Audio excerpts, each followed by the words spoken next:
मैं और मेरे दोस्त पिंटू एक दिन छुट्टी का दिन था तो हम लोग हमारे घर पर बैठे हुए थे और हमारे गांव के बारे में बात कर रहे थे और उन्होंने अचानक बोला कि हमारे गांव के एरिया में जाने के लिए, क्योंकि हमारा गांव सुंदरगढ़ के छोटे से गांव का था। तो मैं उड़ीसा का सुंदरगढ़ के बारे में आप लोग को आज एक भूतिया कहानी सुनाने जा रहा हूँ गाइस, जो सच्ची कहानी है। दरअसल हम लोग प्रोग्राम बना लिया, अभी छुट्टी का दिन था, 3 दिन छुट्टी था, तो हमने कल जाने के लिए टाइम ठीक कर लिया।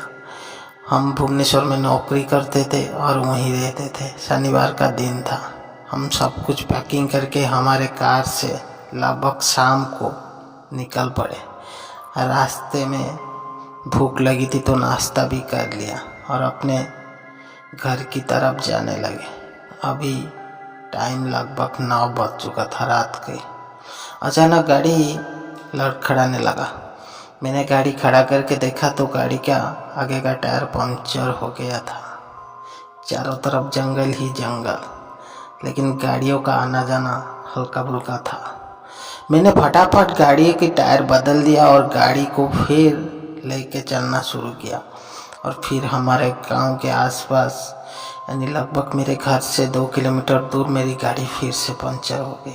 ये क्या संजोग था, मुझे कोई पता नहीं चल पा रहा था कि एक दिन में 2 बार मेरी गाड़ी का टायर पंचर हो गया। लेकिन इस बार पीछे का टायर का पंचर हुआ था और मेरे पास कोई स्टेप पिन भी नहीं था, क्योंकि वहाँ पे रात में ज़्यादा दुकान खुला नहीं रहता है। गांव के एरिया है ना, लगभग गांव में सब सो चुके थे आसपास का एरिया में। और मैं जमीन 2 तरफ और मिडिल में रास्ता था, उसी के तरफ से जा रहा था और हल्का फुल्का बारिश भी शुरू हो गई थी। अब क्या करे, ये सोच सोच के दिमाग परेशान हो गया था, क्योंकि मैं सरप्राइज देने के लिए मेरे घर को जा रहा था। मेरे पापा को और मम्मा को भी नहीं बताया था कि मैं आज घर आ रहा हूँ। अब क्या करें, अभी कैसे जाएं, वही सोचते सोचते हम लोग सोचे कि गाड़ी को साइड में पार्किंग करके चल के जाते हैं।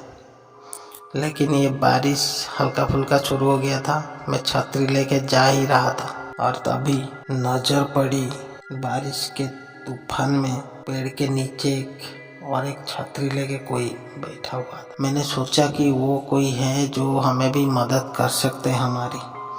तो मैंने उनके पास जाने की कोशिश की और मैं धीरे धीरे उनके पास जाने लगा। उनको कैसे पता चला मुझे भी पता नहीं हो पा रहा है, वो चलने लगे। मैं जब उनके पास धीरे धीरे पहुंचने वाला था, वो चलने लगे। मैं उनका पीछा करता रहा, वो बहुत ज़ोर से चलने लगे। मैं उनकी पीछा करता ही रहा, मैंने छोड़ा नहीं। और उनके आसपास जब पहुंच गया, मैंने उनको बुलाया, ओ भैया थोड़ा सुनिए ना। लेकिन वो रुके नहीं। मैंने फिर से बुलाया, ओ भैया आपका नाम क्या है। वो रुक गए, लेकिन मेरी तरफ मुड़े नहीं और फिर चलने लगे। मैं थोड़ा डर गया कि ये कोई दिमाग का सटका हुआ कोई आदमी है शायद, नहीं तो कम से कम मुझे तो देखते। लेकिन हिम्मत जुटाकर मैं फिर उनका पीछा करता रहा और फिर मैंने थोड़े गुस्से में आकर उनको बुला लिया, ओ भैया क्या बहरा हो, सुनाई नहीं देता है। और वो उल्टे, और मैं उनसे देखकर मेरी हालत बहुत ख़राब हो गई। उनके शरीर तो था लेकिन उनका सिर नहीं था और वो बॉडी पूरा खून से लथपथ था। मैं अब क्या करूं सोचकर धीरे धीरे पीछे आने लगा और वो मेरी तरफ भी आगे बढ़ने लगे। मैं दौड़ने लगा, लेकिन मैं जितना दौड़ता था वो मैं वहीं पर जाके पहुंच जाता था। और इसी तरह कुछ देर में एक गाड़ी मेरे पास आकर रुकी। उसमें मेरी दोस्त और 2 पुलिस वाले थे। दरअसल पुलिस वाले ही रास्ते पर पेट्रोलिंग करते थे। मेरे गाड़ी को देखकर उन्होंने वहाँ गाड़ी रखा और मेरे दोस्त को लेकर मेरे पास आए। मैंने जब ये बताया तो उन्होंने बोला कि यहाँ तो आप ही हो और तो कोई नहीं है। और वो अपनी गाड़ी में हमें और हमारे दोस्त को बिठाकर अपने गांव में छोड़ दिए। मैंने जब अपने घर में यह बात बताई तो घर वालों ने मुझे इसकी पूरा कहानी बता दी। दरअसल 10 साल पहले मेरे गांव के पास एक अजनबी की लाश मिली थी जिसका कोई सिर ही नहीं था।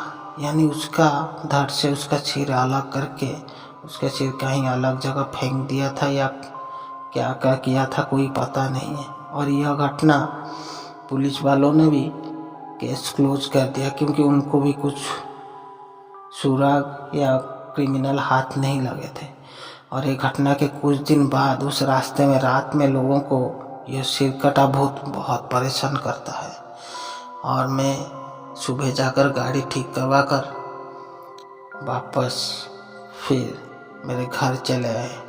और उस दिन से मुझे पता है कि कभी रात में वो रास्ते में आज तक भी कोई नहीं जाता है।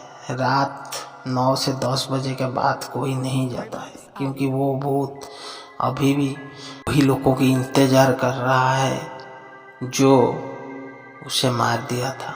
उनसे बदला लेने के लिए वो आज भी तड़प रहा है और वो ऐसे ही परेशान करता है लोगों को। सो गाइज, अगर आप लोग ऐसी सच्ची कहानी जाननी है तो मेरे वीडियो को लाइक कीजिए, शेयर कीजिए और सब्सक्राइब कर लीजिए और घंटी का बटन दबाना मत भूलिएगा ताकि मैं जब भी ऐसी सच्ची कहानी लाऊं तो आप लोगों को पहले नोटिफिकेशन मिल सके। So thank you guys and wait for my next video.